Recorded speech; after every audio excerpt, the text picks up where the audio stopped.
নমস্কার বন্ধুরা, কেমন আছো সবাই? আজকের ব্লগটা দেখো সকালবেলা থেকে শুরু করছি। আমি তুলি, তোমরা দেখছো তুলির সংসার। আমার সংসারে তোমাদের সবাইকে স্বাগত জানিয়ে আজকের ব্লগটা শুরু করলাম। দেখো সকালবেলায় রাস্তাতে যেতেই ভালো লাগে। দেখো ফাঁকা রাস্তা, হাওয়া, বাইরে বেরিয়ে মনটা একদম ফুরফুরে হয়ে গেল। একটু টেনশান ছিল, কেননা ছেলের আজকে থেকে পরীক্ষা শুরু হচ্ছে, আজকে ইংলিশ পরীক্ষা। তো সকালবেলায় এই এত সুন্দর ফ্রেশ এয়ারের মধ্যে এসে মনটা খুশি হয়ে গেল। আর কি ভালো লাগছে দেখো। তা অনেক দিন পর সখীর সঙ্গে দেখা, এই ছেলের পরীক্ষার সৌজন্যে যাকে বলে। তো বসার তো জায়গা পাচ্ছিই না, তা চা খাওয়ার জন্য ধুবিঘাটে এসেছি। দেখো একদম বসার জায়গা নেই, পুরো ফিল আপ সব জায়গা যাকে বলে। আর আজকে বাইরে বিশাল তাপ ছিল, প্রচণ্ড রোদ ছিল আজকে। তা যেহেতু আজকের থেকে পরীক্ষা স্টার্ট, তাই সমস্ত গার্জিয়ানরাই প্রায় এসেছে, সবারই বাবা মা দাদু দিদা প্রায় সবাই ভর্তি জায়গায়। দেখো না রোদ, রোদ দেখো বাইরের, খালি এত রোদ যে বসার জায়গায় খুঁজে পাচ্ছি না। আমরা খালি খুঁজে যাচ্ছি কোথায় গিয়ে বসবো।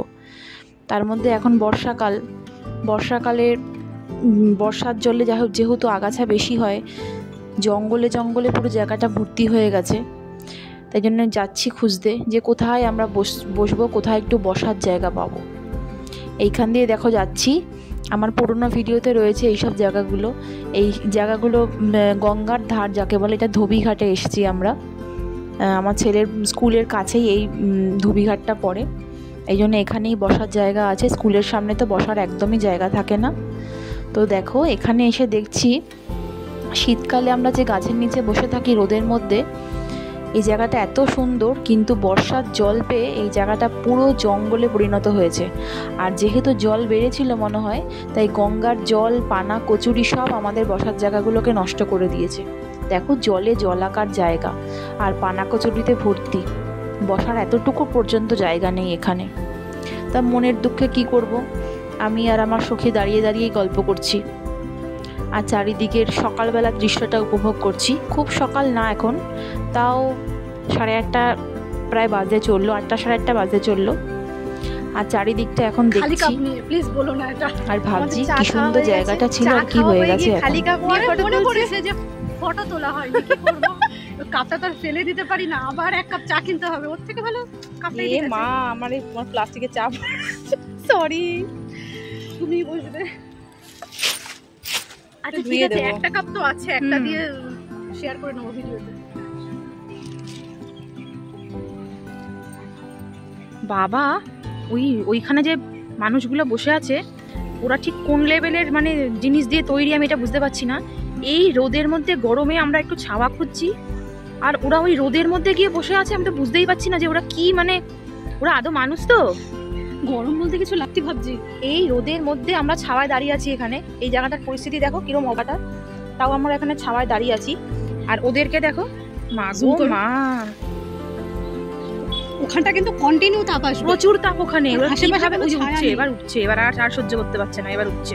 হয়ে গেছে, পোস্ট দেওয়া কমপ্লিট, ফটো কমপ্লিট, উঠে পড়ছে, স্টোরি কমপ্লিট, রিল কমপ্লিট, আর কত এবার উঠে পড়ছে। সব বর্ষার জল পেয়ে সব জঙ্গল হয়ে গেছে। জঙ্গল দেখো, বর্ষার জলে বিশাল বড় বড় ঘন ঘন জঙ্গল। দেখলে তো কিরকম বড় বড় আগাছা জঙ্গল হয়েছে বর্ষার জলে। সাধারণত এত জঙ্গল থাকে না, বর্ষার জলেই হয়েছে। তো দেখো যাই হোক, শেষমেশ আমরা একটা জায়গা পেলাম বসার, এই মন্দিরের এখানেও অনেক গার্জিয়ানরা বসে থাকে। এখানে খুব সুন্দর মন্দির আছে দুই দিকে, আর মাঝখান দিয়ে রাস্তা, আর গঙ্গার দিকে ঘাট নেমে গেছে। তবে এই ঘাটটা অনেকটা প্রায় বুঝেই এসেছে, যেহেতু মাটি পড়ে পলি পড়ে পুরো বুঝে এসছে ঘাটটা। তা আমরা এই মন্দিরের সামনেই বসে আছি, কি করব, আমাদের মতন প্রত্যেক অনেক গার্জিয়ান বসে আছে এখানে। তো আজকে মঙ্গলবার পুজো দিয়েছি। তোমাদের দাদাভাই দেখো ফুল এনেছে, দেখো কি অপূর্ব, দেখো জবা ফুলটা কি দারুণ লাগছে দেখো। আর এই ফুলগুলো দেখো কি সুন্দর লাগছে।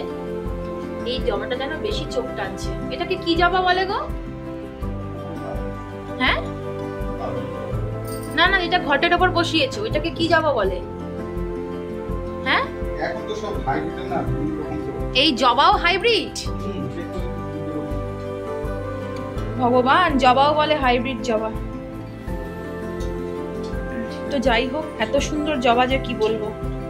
দেখো বন্ধুরা, আমি আজকে সেরকম কিছুই রান্না করিনি, কেন অনেক সকালবেলা উঠেছি, ছেলেকে স্কুলে নিয়ে গেছি, স্কুল থেকে এসে ছেলেকে স্নান করিয়ে খাইয়ে দাইয়ে আবার ওকে পড়তে নিয়ে গেছি, তারপরে আমার শরীরে আর দিচ্ছিল না, শুধু বেগুন ভাজা করেছি, ঘি কাঁচা লঙ্কা আর ভাতের ভেতরে আলু সিদ্ধ দেওয়া ছিল, আর শুক্তো দিয়ে গেছে আমার বৌদি। যদি আমার অনেকক্ষণ আগেই হয়ে গেছে আর আমি খেয়ে নিয়েছি, ওর আসতে দেরি হয়েছে।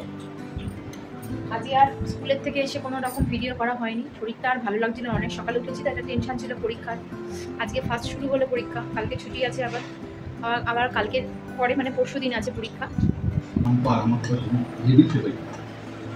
বলে নাকি হেভি ফেভারিট খাবার, চিন্তা করো। কাঁচা লঙ্কা হতে পারে, কিছু লাগে না। আর সঙ্গে রয়েছে বেগুন ভাজা, এ তো আরোই দুর্দান্ত, বলো। ওরে বাবা, বলতে কাঁচা লঙ্কাটা টলো। জোরে বলো, শোনা যাচ্ছে না, এইদিকে তাকিয়ে একটু বলো।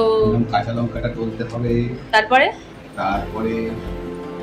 এটাতে অল্প করে লবণ দিতে হবে, তারপরে এটাকে সুন্দর করে মেখে বেগুন ভাজা দিয়ে খেতে হবে।